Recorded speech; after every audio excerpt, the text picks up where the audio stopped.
What's going on, y'all? See if this sign gonna be too kind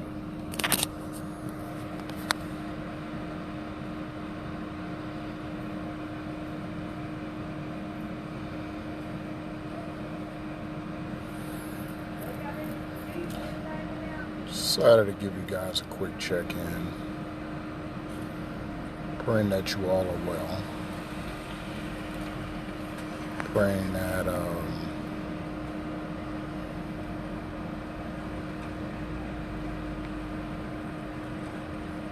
you all are in a good headspace.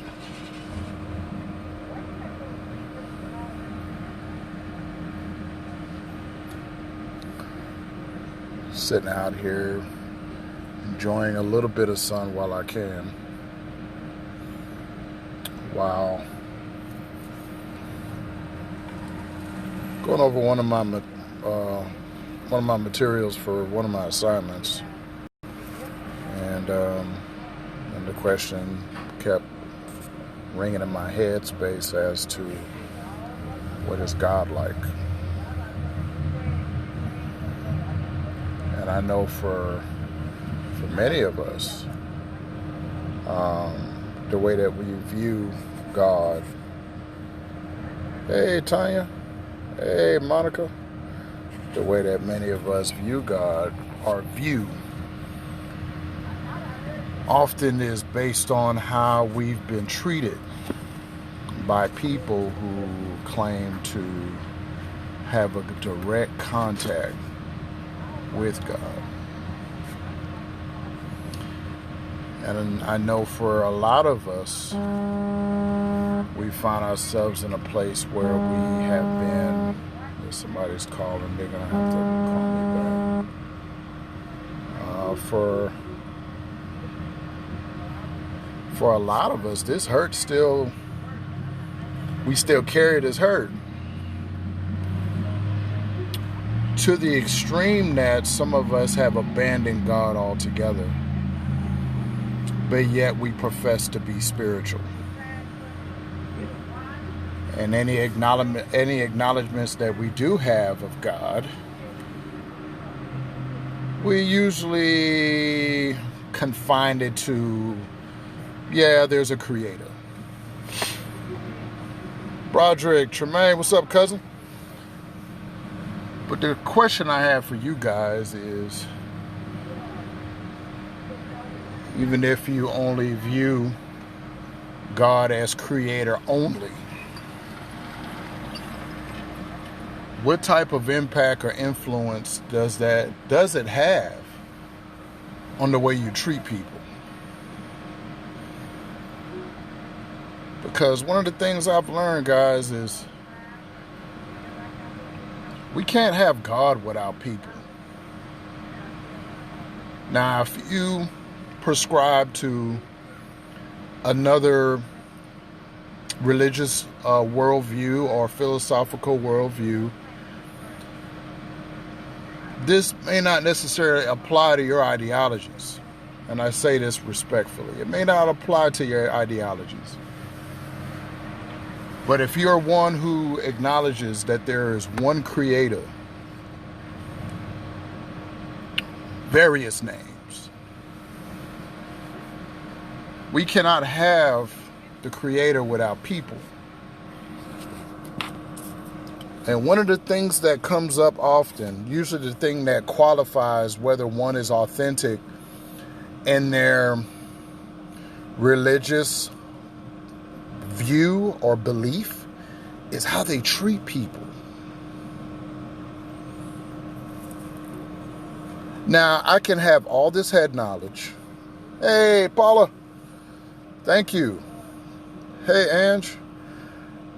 I can have all this head knowledge, right? And I can woo you and stroke your emotions by words that sound so brilliant and so intelligent, so charismatic.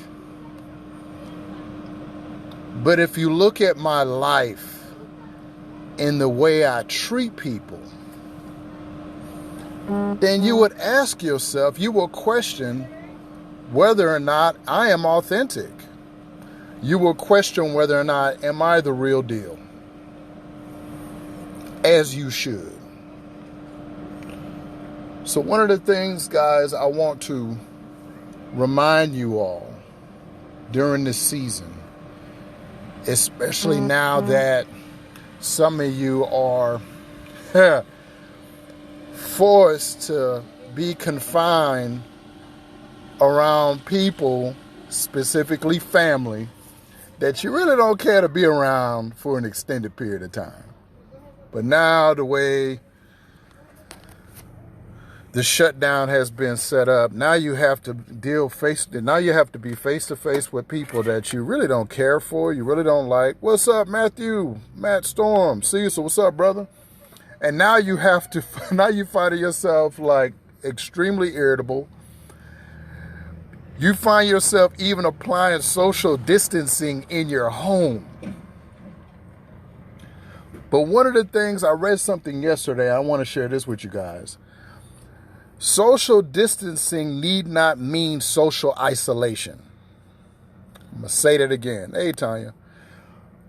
Social distancing should not mean social isolation. Because here's the truth of the matter, guys.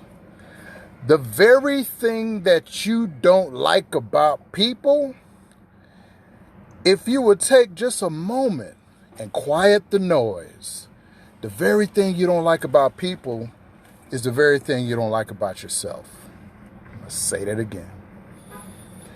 The very thing that you don't like about people, if you take a moment, quiet the noise, those very things you don't like about people is the very thing that you don't like about yourself.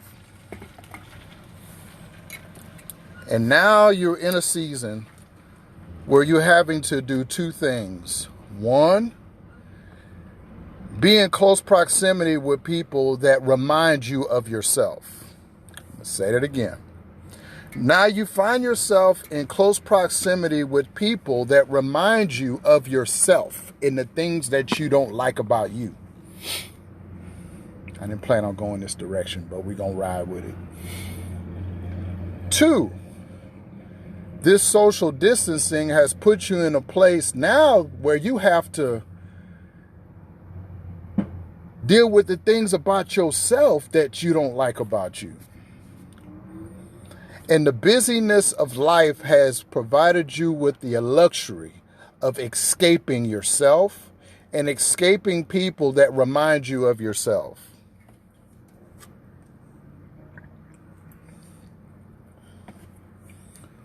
You find yourself being more irritable than normal. But guess what? You've been irritable.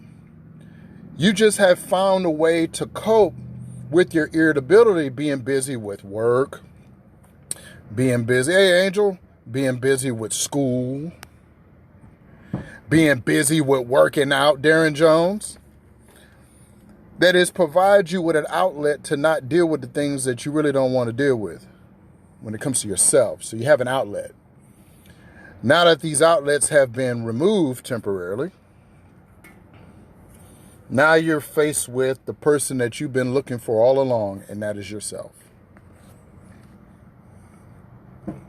Now that you're in a situation where you're interacting with people, Mike, now you find yourself interacting with individuals that remind you of yourself.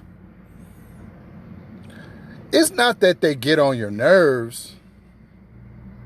It's just that they remind you that there's still work that you've been needing to do on yourself. But because you haven't had to deal with them like that on that level, you really haven't had the need to deal with that. When I'm speaking about, guys, I'm speaking about your heart. I'm speaking about your character.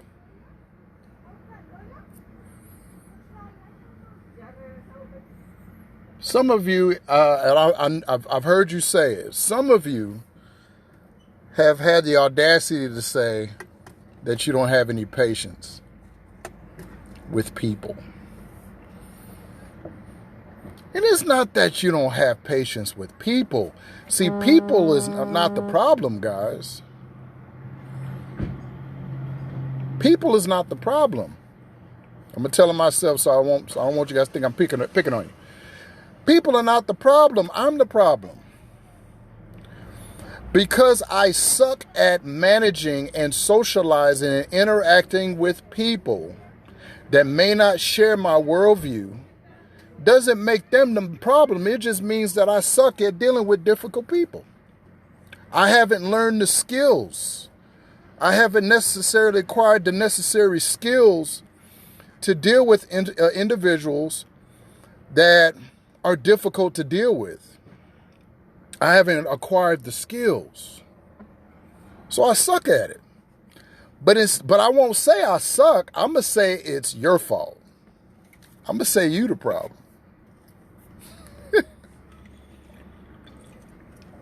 I will even be bold enough to attack your upbringing.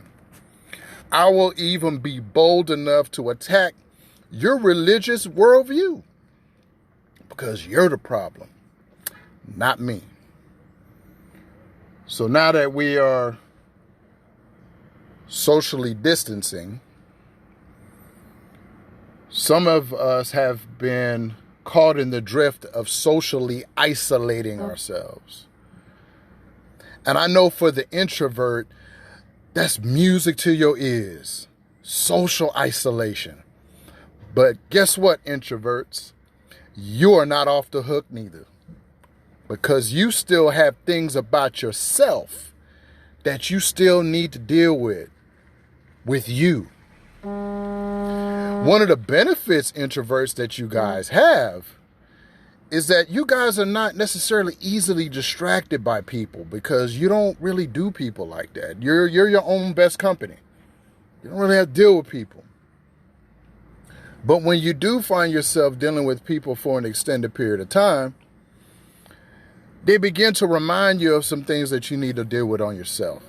And I'm not talking about people that are just coming around you with negative energy. I'm not talking about that. When it comes to that, socially distance yourself from negative energy. What I am suggesting is the things that often we tend to ignore about ourselves when we interact with people. They only remind us of the things about ourselves that we still need to work on.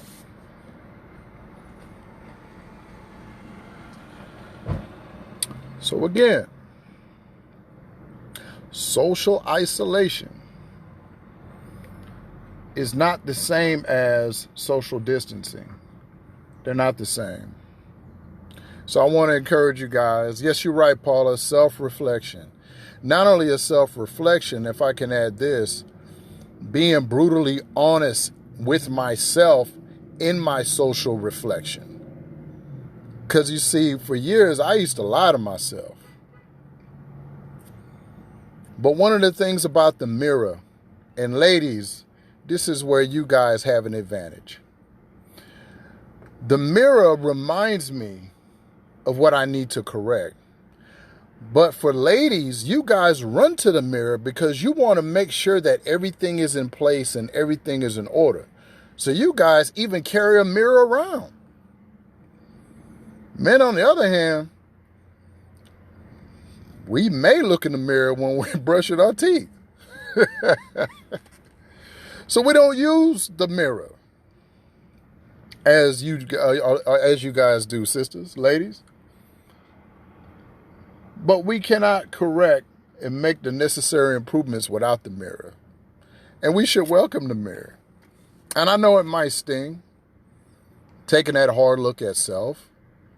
But taking that hard look at myself, guys, has been the best thing that I've ever done for myself. Not only for myself, my parenting has improved. Now that I'm married, when it comes to relationship, that is reaping the benefits because not only do I take one hard look at myself, I make it a point to do a daily self-reflection of myself. Now, depending on the nature of the day, Some of my daily self-reflections are more thorough than others, but it's a daily thing, and I want to encourage you guys to take advantage of this time. Because for some of you who are having to work from home or temporary out of work, and I'm praying for you, eventually things are going to turn around and it's going to shift and it's going to be a new normal. And you're going to be back to your routine, whatever that is, right? So if you're not taking advantage of this time to take a hard look at you, then you will never truly know what God is like. Because when you get down to, let me say like this, when you really get honest with yourself, what it does, it creates a level of humility. It's specifically when you're praying, during your prayer time, your meditation time, or when you're studying your scriptures. Because you will find yourself in the presence of the omnipotent, flawless deity, creator, flawless. And then you begin to look at self like, man, I am a hot mess. But here's the beauty about God.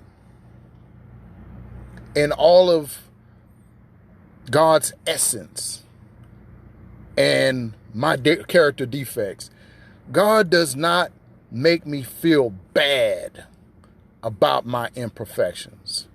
People do. God does not wave God's sovereignty in my face to remind me just how much of a piece of work I am. If anything, God desires to be an influence or the influence, not only just over my life, but the way I think, when it comes to my wounds, when it comes to things that I battle with, things that I struggle with. And he doesn't make me feel bad about that. People do. Hey, cousin. Hello. Hey, what's up, Alejandro? People do. I want to encourage you. Be very careful. And maybe you're this person. Be very careful, because I have this tendency too. Got to be careful with this. Be careful with comparisons into thinking that you have arrived in comparison to people that, from your worldview, haven't yet arrived yet. Let me just make it plain. Be careful not to think that you're better than everybody. Because if you're doing an honest self-reflection and inventory on yourself daily, in the mirror, daily, the less inclined you will be to hoard your milestones over others, or hoard your achievements over others, hoard whatever you may think you know over others. The more or the less you will find yourself using your social media platform to demonize people, to make you look good. I'm talking about myself. I ain't talking about y'all. Chad. So let's be careful with that. Because if we had the luxury to be with you in your quiet space, in front of your mirror,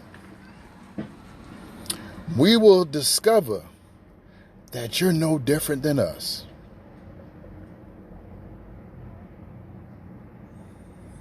You just learned over a period of time, you've learned how to mask it better than some of us have learned to mask it. You've learned to be a good actor better than some of us have learned to be a good actor. So during this time, I want to encourage you.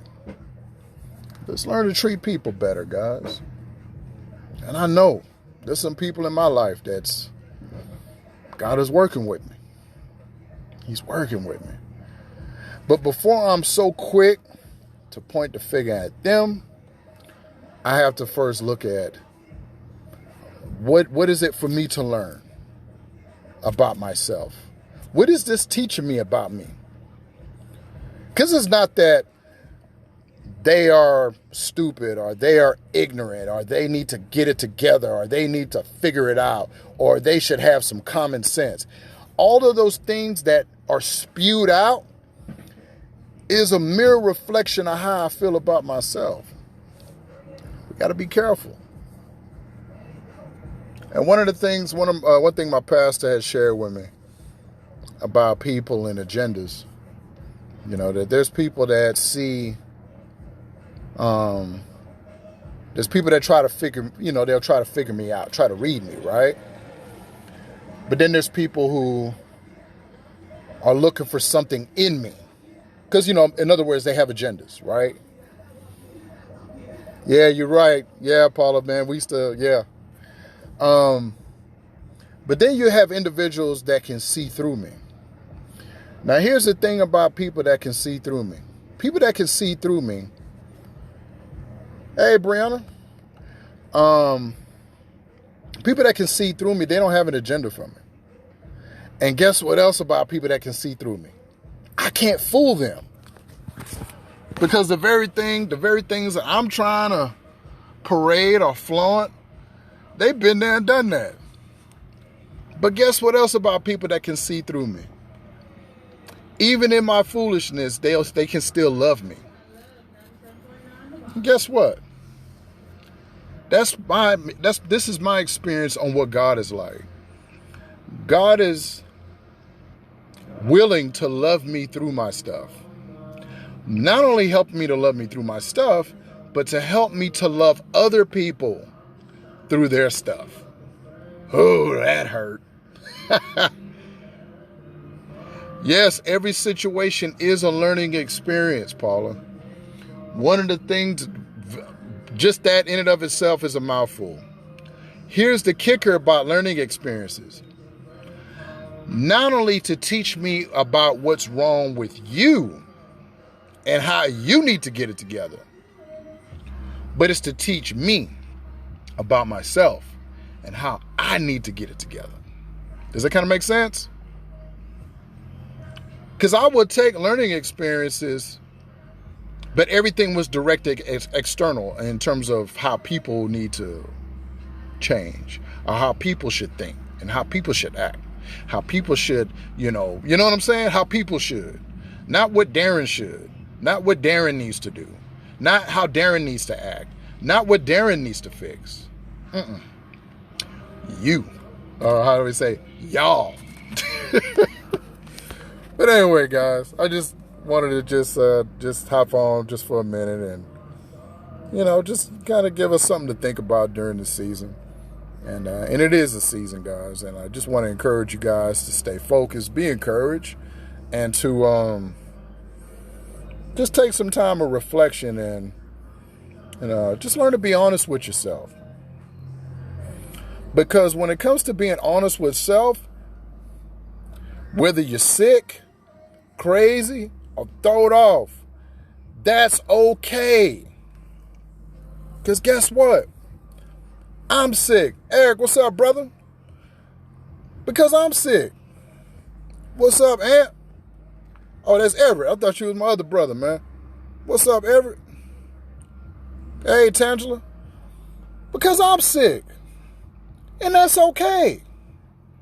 Some of you guys, like I was, not long ago, was ashamed to acknowledge that I was sick. To the extent and to the degree that instead of focusing on my own sickness, I'm focusing on y'all stuff. I had the right prescription for everybody in my life and in my platform. Dave Taylor, instead of taking a look at me, because I'm sick. And that's okay. I'm thrown off, guys. And that's okay. So the faster and quicker that you can embrace that, whatever your that is, can't nobody hoard that over you. And plus, you won't be so quick to point and cast judgment on others because they not taking their medicine. See, I used to get on people for not taking their medicine. No, good and well, I had a prescription waiting for me, and I'm speaking in a figurative sense. My prescription had been waiting on me for me to come pick it up. But instead of me picking up my prescription, I'm giving you guys prescriptions of what you need to do with your life.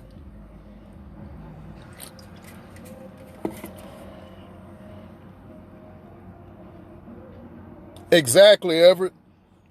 The church is an emergency room, guys. Some of my pastors would say often, man, people that are healthy don't go to the emergency room. Sick people go to the emergency room. Not people that are well. Sick people go to the emergency room. And you sick, and you walking around here trying to self-medicate yourself? You walking around here, oh God, I gotta say it. You walking around here thinking that you gonna be God to yourself, and you gonna fix you without God, but because you're God to yourself. Go to the emergency room. Because self-medication often can cause more damage than going to see the doctor. And I'm speaking from a spiritual, mental level. Take your medicine, guys. So for those of you who are sick, did you take your medicine today? So I don't know about you, man. There used to be moments where I would take my medicine in spurts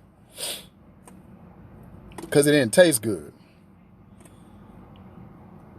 Not realizing me not taking my medication, the impact it has on my children, my new wife, my brothers, my sisters. Because sick people spread germs. No matter how isolated you might be, you're still spreading germs. I mean, you touch stuff in your environment. You touch your doorknob, don't you? So there's no way to avoid spreading sickness. So I want to encourage you, take your medicine. Well, before you take your medicine, embrace the fact that it's okay to be sick. But it's not okay to stay that way. So I love you guys. Thank you for tuning in. Feel free to share this with somebody. I was on here longer than what I planned, but I pray that you guys got some value and pray that this helped you today. And all I got is, what is God like? And how can I discover what God is like? By the way we treat people, not by the way we treat ourselves. That shouldn't be ignored. But I've learned that the better that I've learned to love God and I love my fellow man, it further enhances my love for myself. And I know there's a lot of self-love being promoted. We'll save that for another conversation. Because for a lot of us, we really don't have a problem with self-love. Because for most of us, we're full of ourselves. And because we're full of ourselves, it prevents us from genuinely loving people without an agenda. See, when I'm full of myself, I can't love you from a genuine place. If I'm full of myself, I'm always going to have an agenda. But when I learn to love you for who you are, what that does, it allows me to further love myself. So with that being said, guys, peace out. Love y'all. Y'all be easy.